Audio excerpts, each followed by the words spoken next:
So in the studio today, we have the Razer Basilisk V3X Hyperspeed. Now we loved the original Basilisk X Hyperspeed. It was a great little mouse, and I will be comparing them later on, but this is a more up-to-date version. So we're going to unbox it, and then we're going to check it out.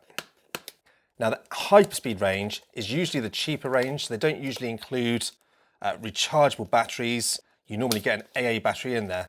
Now that does obviously bring the price down quite a lot. And in my opinion, it's usually quite handy because you can use your own rechargeable batteries, or you can quite easily change a battery rather than having to keep plugging your mouse in all the time, which I do find quite annoying. So in the box, first things first, we get a little manual. It's black with nice silver writing, as Razer always do, which is really nice. And we get the Razer stickers, if that's important to you. Then we can see an AA battery. Pull that out. And then finally, the mouse, and that's it. So it is no frills. So here we go. You can see straight away, it looks like a Basilisk. It's not an ambidextrous mouse. You've got this nice sort of thumb, sort of plate here for resting your thumb on. We do have the forward sniper button, which you don't get on the original Basilisk X. And then we get the front and rear large buttons. So it is a really comfortable mouse, in my opinion. Quite a heavy mouse. Now, it's got the typical Basilisk look. We've got a sort of nice textured finish on the plastic. So it grips nicely in your hand, and we get a nice bit of rubber on either side of the mouse. And something I do like is it does make it so much easier when you're sort of clawing and gripping onto your mouse there. Now, we do have a nice wheel with a good click.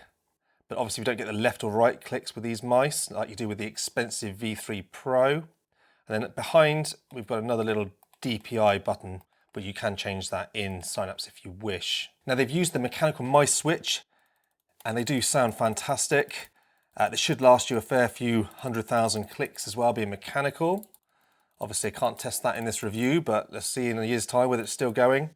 Then underneath we have the PTFE sort of skids.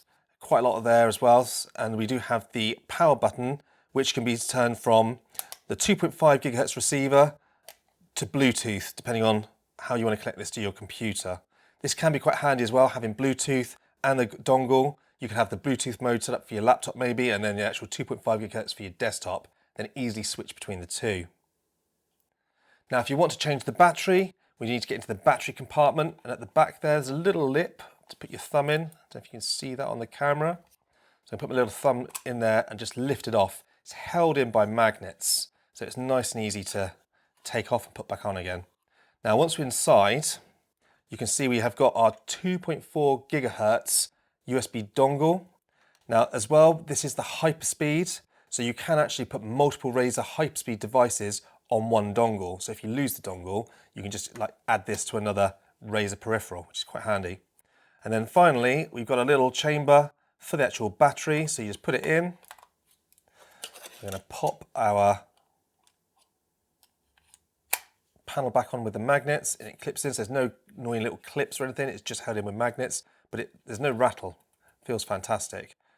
Then we're going to turn this mouse on,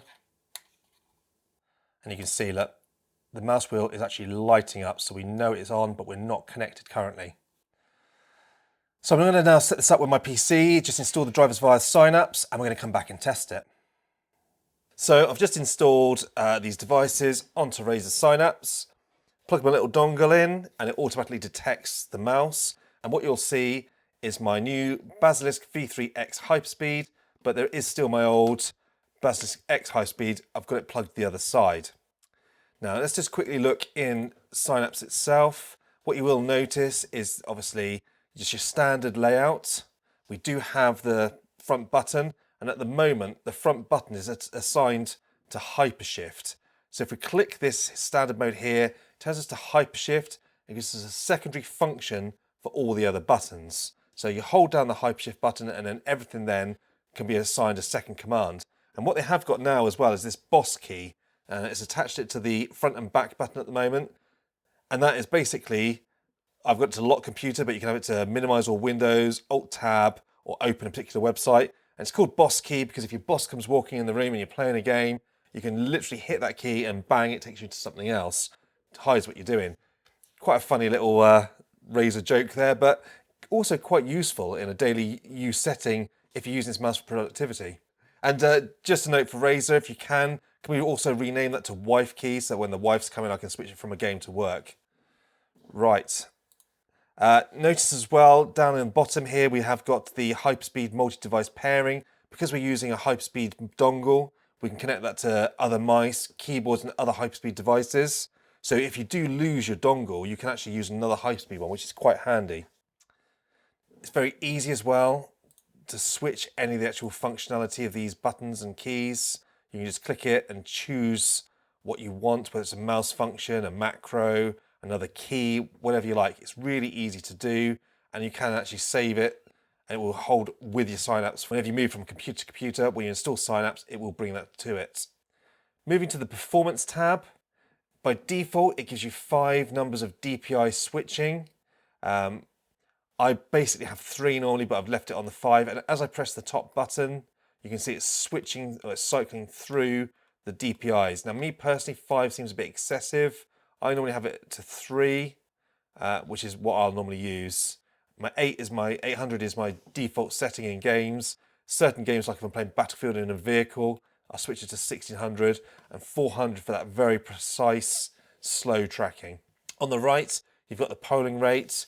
If you're gaming, you're going to want that to 1000, but obviously that will eat more battery life. If you're just working, you could drop the polling rate to 125 or 1500, and it will extend the battery life on the battery in here. Moving across to the lighting, we get a brightness slider. Now, I find the actual wheel itself is pretty bright, so I've only got it at 33%. Obviously, the lower you have that, the more battery life you will have. I personally don't need a lot of light on that mouse wheel. I've got it set to spectrum cycling, but there are other options as well, as static color, reactive, breathing, audio meter, or you can go into Chroma and set all your lighting together.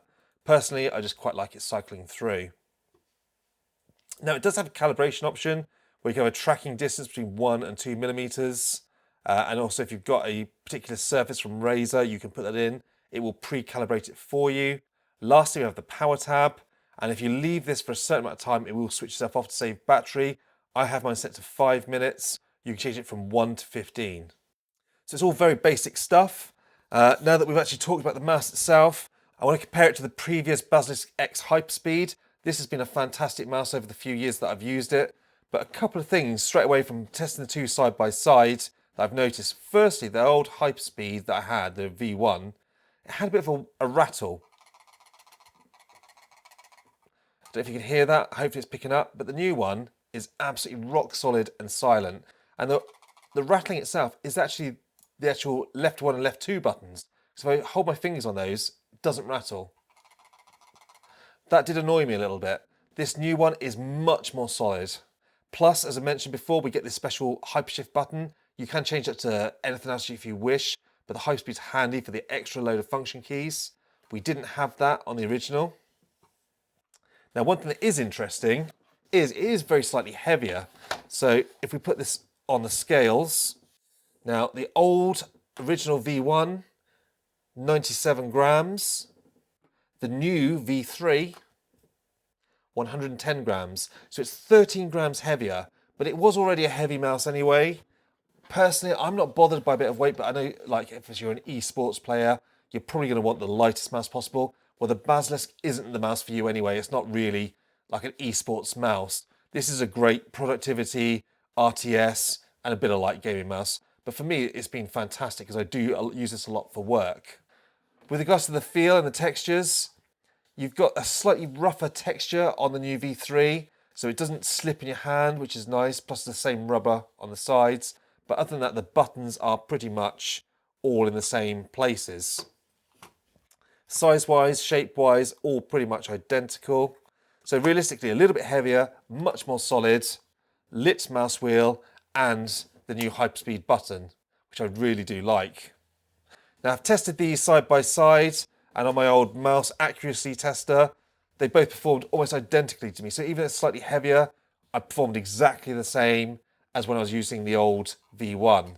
So performance-wise, both fantastic. The clicks did feel much better on this new V3 over the clicks on my V1. So there we go. That is the new Basilisk V3. I think this is a great entry-level Basilisk mouse for Razer. There's a lot of improvements over the V1, so definitely worth it if you're looking between the two.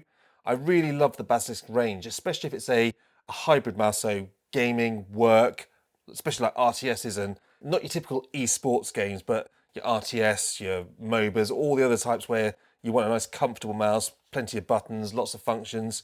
It's just a great mouse. The fact that you've got a battery that you replace, it makes the mouse cheaper, and it means you can either buy yourself rechargeable batteries if you want rechargeable, but it's also very quick to change. You're not constantly having to plug your mouse in to charge it up all the time. I do find that quite a positive, and I do think these Hyperspeed mice are really good value mice from Razer. So overall, definitely worth an actual buy.